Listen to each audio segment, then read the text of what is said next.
Friends and relatives எல்லாருக்கும் வணக்கம். எங்கள் சேனல் பிடிச்சிருந்தா சப்ஸ்கிரைப் பண்ணுங்கள், பக்கத்தில் இருக்க பெல் பட்டனை கிளிக் பண்ணிக்கோங்க. நாம் இன்றைக்கி சூப்பராக இன்ஸ்டண்ட்டாக செய்யக்கூடிய ரெசிபீஸ்லாம் பார்க்க போகிறோம். அதில் ஃபஸ்ட்டு ரவா தோசை பண்ண போகிறோம். ஈஸியாக தயிர் எதுவும் இல்லாமல் பண்ணலாம். ஒரு கப் நீங்கள் ரவை எடுத்துக்கிட்டிங்கன்னா அதுக்கு அரை கப் அரிசி மாவு, 1/4 கப் அதாவது ஒரு 2 இல்லைனா 3 ஸ்பூன் மைதா மாவு ஆர் கோதுமை மாவு நீங்கள் சேர்த்துக்கோங்க. இதுக்கு தேவையான அளவு உப்பு சேர்த்துக்கோங்க. இப்போ இந்த 3 மாவும் நல்லா நம்ம ஒன்றா கலந்துக்க போகிறோம். பாதி பாதியாக எடுத்துக்கணும். ரவை 1 கப்னா அரை கப் நம்ம அரிசி மாவு, 1/4 கப் அதாவது 3 ஸ்பூன் வரைக்கும் நீங்கள் மைதா மாவு சேர்த்துக்கிடலாம். இப்போ இது 3ஐயும் ஒன்றா கலந்துட்டு உப்பு போட்டு கலந்து வச்சுக்கோங்க. இதில் 1 லிட்டர் அளவுக்கு நீங்கள் தண்ணி தாராளமாக கலக்கலாம். இப்போ இது இன்னும் நல்லா கொடுக்கறதுக்காக நான் கொஞ்சம் வெங்காயம், பச்சை மிளகா, கொத்தமல்லி, புதினா, இஞ்சி, மிளகு, சீரகம் இதை சேர்த்துருக்கேன்.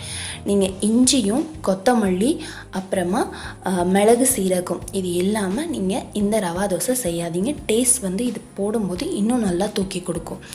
இப்போ இதை நல்லா சேர்த்துட்டு இதில் 1 லிட்டர் அளவுக்கு நம்ம நல்லா தண்ணி கலந்துக்க போகிறோம்.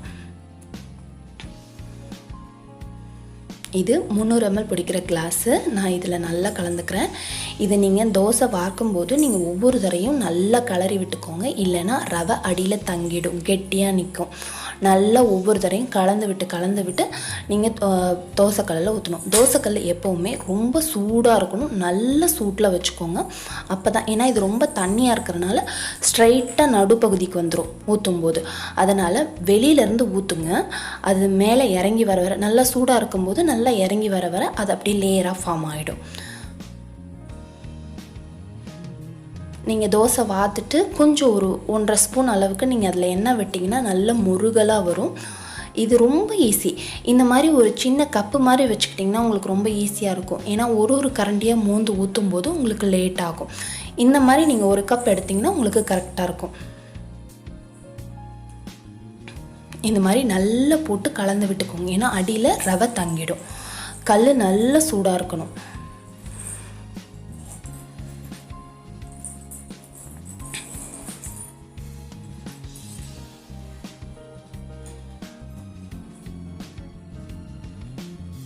இதே மாதிரி வெளியிலேருந்து ஊற்றுங்க.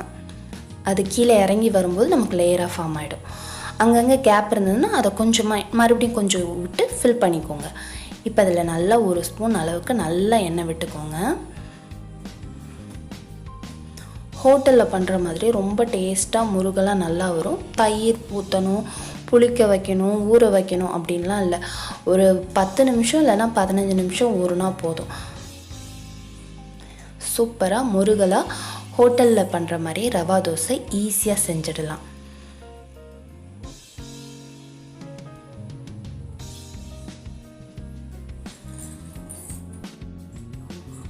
நெக்ஸ்ட்டு இன்ஸ்டண்ட்டாக இதுக்கு ஒரு சாம்பார் பண்ண போகிறோம். அது எப்படின்னா, அடுப்பில் ஒரு கடாயை வச்சுக்கோங்க. அதில் 1 ஸ்பூன் அளவுக்கு எண்ணெய் விட்டுட்டு கொஞ்சமாக கடுகு, கொஞ்சம் உளுத்தம்பருப்பு, நல்லா இந்த 2 உளுத்தம்பருப்பும் கடுகும் சேர்ந்த அளவுக்கு கொஞ்சம் டபுள் மடங்கில் நீங்கள் ஜீரகம் போடுங்க. இதுக்கு ஜீரகம் ரொம்ப மெயின். ஜீரகம் போட மறந்துட்டிங்கன்னா நல்லா இருக்காது. அந்த வாசம் தான் நமக்கு நல்லா தூக்கி கொடுக்கும். இது நல்லா பொரிஞ்சதுக்கப்புறமா 1 பெரிய வெங்காயம், 1 சின்ன தக்காளி, 2 பச்சை மிளகா இதை நல்லா கீறி போட்டுக்கோங்க. இந்த சாம்பாரில் மெயினான ஐட்டம் 1 ஜீரகம், 2வது பச்சை மிளகா, 3வது கொத்தமல்லி. இது இல்லைன்னா நீங்கள் இந்த சாம்பார் செய்யவே செய்யாதீங்க. இப்போ இதில் நல்லா வெங்காயம் தக்காளியெல்லாம் வதங்கினதுக்கப்புறமா 1 பிஞ்ச் அளவுக்கு மஞ்சள் தூள், நல்லா 2 ஸ்பூன் மிளகாத்தூள் போட்டுக்க போகிறோம். இது கொஞ்சம் காரமாக இருந்தால் தான் நல்லாயிருக்கும். அதுக்காக கொஞ்சம் காரத்தூக்கலாகவே போட்டுக்கோங்க.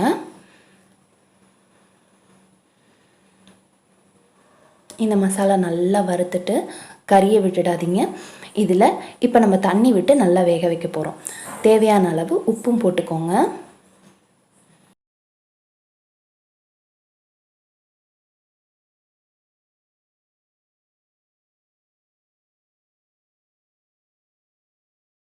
இப்போ இதில் மெயின் ஐட்டம் கடைசியாக இது போடுறது தான். ஒரு 2 ஸ்பூன் அளவுக்கு கடலை மாவு எடுத்துக்கோங்க. அதை நல்லா கட்டி இல்லாமல் கரைச்சிக்கோங்க. நீங்கள் சாம்பார் வைக்கிற அளவை பொறுத்து இந்த கடலை மாவை கூட்டி குறைச்சிக்கோங்க. நீங்கள் ரொம்ப கடலை மாவு போட்டிங்கன்னா நம்ம நார்த் இந்தியன் சைட் பண்ணுற கடி மாதிரி ஆகிடும். நீங்கள் அளவாக ஸ்பூனில் போட்டுக்கோங்க. கடலை மாவு நல்லா கரைச்சிட்டு கட்டி இல்லாமல் இதில் விட்டு நல்லா கலந்துட்டு ஒரு கொதி விட்டு கொத்தமல்லி தூவி இறக்குனிங்கன்னா அட்டகாசமான சாம்பார் ரெடி. அடுத்ததாக நம்ம இட்லி மாவு அரைச்சி வச்சுருப்போம். அது புளிக்க வைக்கிறதுக்குள்ளே நல்லா ஒன்றா கலந்துட்டோம்னா அதில் ஈஸியாக குயிக்காக ஒரு வடை எப்படி பண்ணுறதுன்னு பார்க்கலாம். இட்லி மாவு நீங்கள் அரைச்ச உடனேவே அதில் நார்மலாக நீங்கள் வடைக்கு தட்டுற போல் வெங்காயம், பச்சை மிளகா, மிளகு, சீரகம், அதுக்கப்புறமா கருவேப்பிலை, கொத்தமல்லி இது எல்லாமே போட்டுட்டு இஞ்சியும் போட்டுட்டு நம்ம இட்லி மாவுலேயே நல்லா தட்டிட்டு நீங்கள் வடை போல் போட்டு எடுத்துக்கோங்க. இந்த வடை நீங்கள் உடனே பண்ணும்போது கொஞ்சம் ஹார்டாக இருக்க மாதிரி இருக்கும். நீங்கள் ஸ்ட்ரெயிட்டாக போண்டா போல் போட்டு சாப்பிட்ணும் அப்படின்னா கொஞ்சமாக சோடாப்பு போட்டுக்கோங்க.